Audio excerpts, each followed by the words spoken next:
Cari amici di Friuli in Food, bentornati a questa meravigliosa rubrica. Intanto volevo ringraziarvi per i numerosi ascolti che abbiamo avuto nella settimana prima con la trattoria da Nando.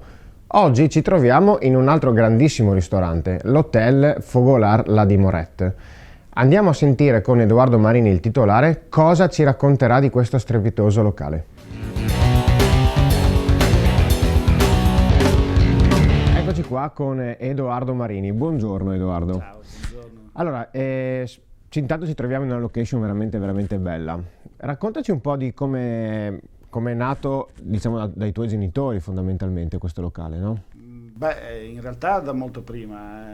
Il fondatore era mio bisnonno, poi mio nonno, che era un po' commerciante, un po' contadino, ha fatto la prima parte di albergo, poi è subentrato mio padre che invece ha curato in modo particolare il ristorante insieme a mia mamma.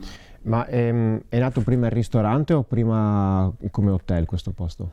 No, è nato nel 1905 come posta, stazione di posta, cambio cavalli, osteria, quindi era un po' un luogo di ristoro, diciamo, e poi è diventato ristorantino di campagna, perché qua era campagna, certo. Ovviamente, e l'albergo è arrivato molti anni dopo, nel 1967, quindi 60 anni dopo, diciamo, del ristorante. Il tuo ingresso nell'azienda ha cambiato in che modo esattamente? Cioè, nel senso, siamo passati da un'osteria, tra virgolette, adesso siamo in un ristorante di alto livello qui. Bah, diciamo che come ogni generazione porta, se ha voglia, certo, porta del suo e porta del nuovo. Siccome è un film che ho già visto con mio nonno, entra in contrasto con la generazione precedente. Se questo contrasto non danneggia l'azienda, ma invece l'aiuta, si tirano fuori idee nuove, percorsi nuovi, per cui con mio padre attraverso i contrasti poi ho sempre trovato l'appoggio necessario per fare tutte le cose, e quindi abbiamo avuto la forza di rinnovarci, di cambiare, quindi la storia è vecchia ed è lunga, ma certo. Ovviamente i passaggi tra stazione di posta e osteria e un ristorante gourmet, il viaggio è molto lungo, non ci si può inventare, lo si deve fare a piccoli passi, e l'abbiamo fatto insieme, non solo nel ristorante ma anche nel centro congressi, nel centro benessere, nell'albergo, insomma nella struttura in generale, che negli anni è diventata un importante punto di riferimento, certo, per il Friuli. Infatti qua non si fa solamente ristorazione, ma hai ampliato ultimamente in un'area wellness, poi fai convegni, si fa un po' di tutto in questo hotel. Sì, diciamo che è una struttura a 360 gradi. Il centro benessere è stato fatto qualche anno fa, lo gestisce mia sorella. La nostra caratteristica è che comunque, avendo in ogni caso questi servizi, essendo una struttura grande per essere in Friuli, comunque è rimasta una struttura familiare, c'è ancora la presenza di mio padre, di mia madre, di mia sorella, mia, per cui questo connubio credo che funzioni. Esattamente, io ho avuto la fortuna qua di lavorarci 4 anni per te, quindi per me è sempre un'emozione tornare in questo posto, e infatti la prima cosa che io ho sempre notato è che qua non è un datore di lavoro, ma è una famiglia, quindi se c'è un minimo problema si può risolvere, se c'è mezza giornata da chiedere si chiede, quindi penso che il punto di forza, oltre a essere la grandissima ristorazione che comunque effettivamente qua c'è, ci sia proprio la base per crescere in questa azienda. Ti chiedo invece, i tuoi genitori, la cosa fondamentale che hanno avuto qua in questa... Beh, diciamo che mio padre insieme a mia madre sono stati i grandi protagonisti del cambiamento della ristorazione, nel senso che negli anni 60 all'inizio era proprio una trattoria di paese, mio padre è stato uno dei fondatori del piatto del buon ricordo, diciamo tutte le serate con certo, il compianto Isi Benini, insomma ha portato la trattoria a diventare un ristorante, insieme al compianto anche Elio Gropp, Aldo di Gradiscuta, insomma quella generazione di ristoratori, Giorgio Trentini, insomma, che in quegli anni ha portato avanti una cucina di friulana che stava cambiando, no? Certo. A che livelli siamo adesso di cucina qua in questo locale? Oddio, secondo una tua... detto da me diventa... No, bisogna anche dirlo, bisogna anche dirlo. Ma credo che stiamo facendo un percorso di qualità interessante, stiamo avendo anche molte soddisfazioni, perché vediamo che il nostro pubblico, i nostri clienti e anche la stampa nazionale, insomma, si è accorta del lavoro che stiamo facendo. È un lavoro che ovviamente è basato sulla qualità, sulla ricerca dei prodotti, sulla filiera corta quando è possibile e soprattutto sul valorizzare il nostro territorio, i nostri tanti piccoli produttori di qualità che abbiamo in Friuli, per cui è un percorso diciamo obbligatorio, certo.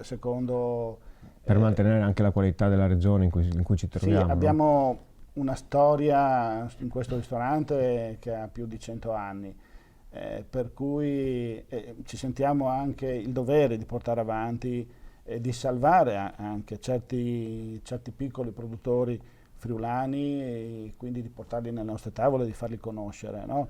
Credo che sia un po' anche una missione quella della cucina. Certo.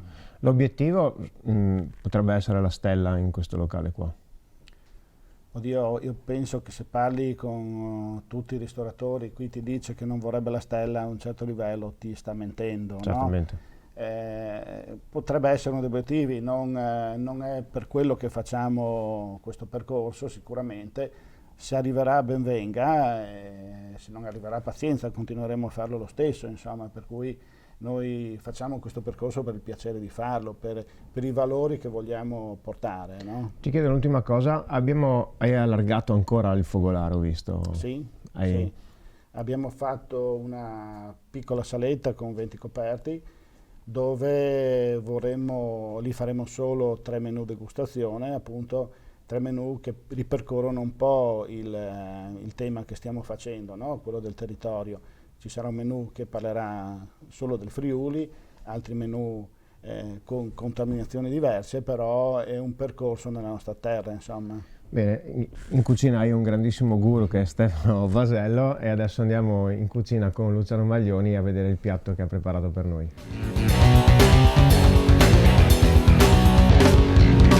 Buongiorno a tutti, ringraziamo Kevin per la linea. Quest'oggi siamo qui con Stefano Basello, lo chef dell'hotel La di Moret. Buongiorno Stefano. Buongiorno, ciao. Oggi Stefano ci presenterà una ricetta tipicamente friulana perché noi siamo Friuli in Food e chi meglio di Stefano può rappresentare i prodotti friulani in Friuli. Stefano, a te la parola.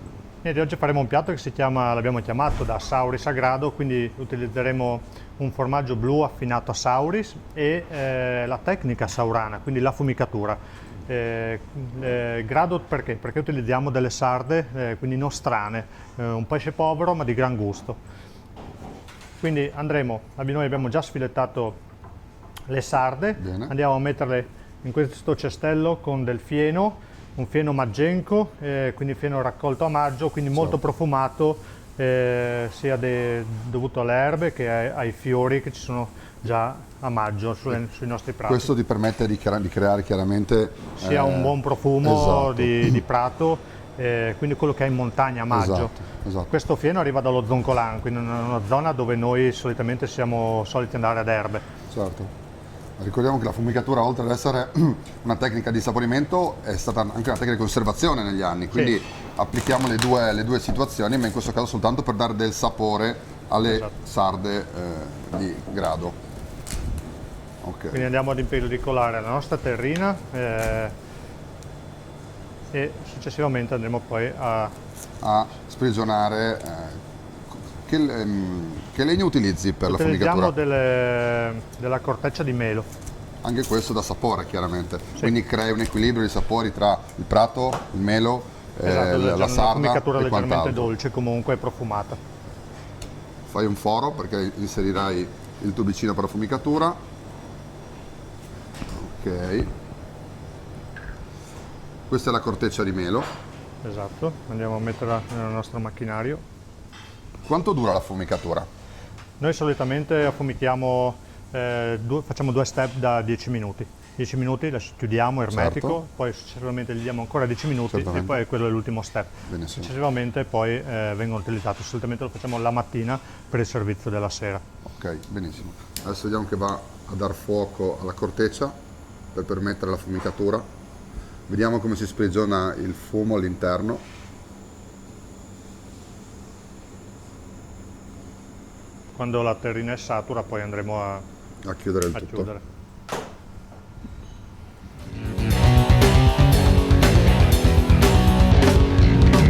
Adesso il passaggio successivo, ipotizziamo che hai già fatto la doppia affumicatura e quant'altro.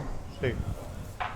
Calcoliamo che noi abbiamo già fatto, sono passati 10 minuti, quindi andremo poi ad aprire e andremo a scottare le nostre sarde in padella di ferro, perché gli diamo questo gusto di brace quasi, ok? Allora, allora, successivamente la fumicatura, adesso andremo a scottarle in padella di ferro. Per quale motivo? Perché gli dà questo buon gusto di griglia quasi, quello che si sentiva un tempo, no? Nelle sagre, certo. questo buon profumo. Quindi andiamo a metterci del burro di cacao. Molto bene. Padella bollente per creare anche uno shock o solo per dargli soltanto la croccantezza? No, perché gli dobbiamo dare la croccantezza esterna e lasciarla comunque succulenta, morbida all'interno. Certo.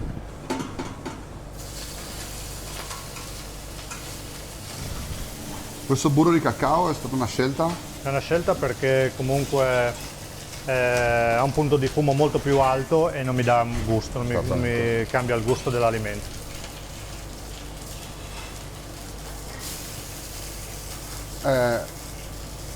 Giustamente tu adesso ci presenti un piatto friulano, ma la vostra cucina non è soltanto piatti friulani. Che altra tipologia di cucina riuscite Ma diciamo che è una cucina prevalentemente friulana, quindi noi abbiamo voluto dare questa tipologia alla nostra cucina, quindi territorio 100%. Però con rivisitazioni sempre tue personali, di alta scuola, di alto livello. Poi sono una rivisitazione di una cucina attuale, diciamo, no? Quindi, però cerchiamo di dar valore a tutto quello che è territorio, quindi dal piccolo artigiano, la raccolta dei piccoli prodotti, dei piccoli produttori. Questo facilita il loro mantenimento, il loro rimanere in vita, avere dei prodotti di nicchia e soprattutto una collaborazione col piccolo artigiano, quindi una crescita sia nostra che del piccolo artigiano. Questo è una cosa che fa più, diciamo, dà più soddisfazione. Ecco. Ma mentre ci stai raccontando questo piatto, perché non ci racconti anche del premio che hai vinto pochi giorni fa? Cioè, orgoglio, un orgoglio Grazie. per il Friuli Venezia Giulia, soprattutto per te. È stato un gran lavoro di squadra. Nel frattempo io vado a tostare nel burro il pan brioche. È stato un lavoro di squadra tra la nostra azienda e FVG Turismo. È un premio che ci riempie d'orgoglio perché è un riconoscimento alla nostra regione, alle nostre montagne, un valore che portiamo. E questo pane voleva, diciamo... Esatto, qual è il piatto che ti ha permesso di... È il pane con le farine di cortecce. Pane e farine di cortecce perché diciamo che è nato circa 2 anni fa, quando abbiamo fatto dei corsi attraverso Valeria e Margherita Mosca, che ci ha permesso di capire un po' l'utilizzo delle erbe e di tutto ciò che è wild. E quindi da lì poi siamo partiti, abbiamo cercato, quando è stato questo grande diluvio, questo grande maltempo, il Vaia, abbiamo deciso di utilizzare il nostro pane per portare il turismo sulle nostre montagne, dove la gente non va perché non ci sono boschi, non c'è niente, no?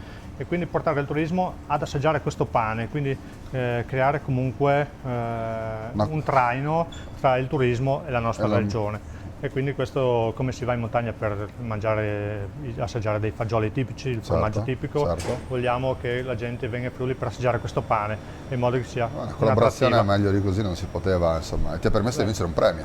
Sì, abbiamo vinto qual è il premio che... un premio tradizione e sostenibilità, quindi le tradizioni del nostro territorio, ma anche la sostenibilità, perché utilizziamo un prodotto di scarto che viene utilizzato, quindi la corteccia interna degli abeti bianchi e rossi abbattuti l'anno scorso, e questa corteccia non finisce, il suo percorso non termina solamente in cucina, ma una parte scende nel centro benessere, che viene utilizzata per delle cure, e lo scarto lo utilizziamo per fare dei contenitori. Quindi quello che noi portiamo dai boschi lo recuperate al 100%. Non buttiamo via niente, 100%. Molto bene. Adesso andiamo avanti, hai scottato il pan brioche. Lo chef ha terminato di scottare le sarde e adesso andiamo avanti con l'impiattamento. Esatto. Bene. Quindi mettiamo nel piatto, sistemiamo il pan brioche tostato al burro. Notiamo anche la scelta comunque del piatto, sempre... Poi lavoriamo molto con la materia, quindi dal legno alle pietre. Quindi andiamo... Questa è una spuma? Questa è la crema di blu vaccino, quindi è affinato a Sauris. Certo.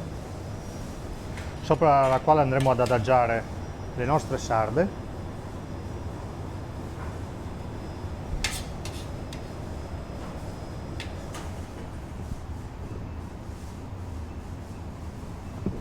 molto bene. Quindi andremo a finire con delle erbe grasse raccolte in laguna. Quindi oltre ai sapori troviamo anche i colori. Sì, perché facciamo molta raccolta comunque d'erbe e quindi ci piace dare valore anche a tutto quello che è selvatico sia di laguna che delle nostre montagne. E quindi terminiamo Con? con una quenelle di schiuma di aceto. L'aceto perché fa parte comunque delle tradizioni gradesi Sì.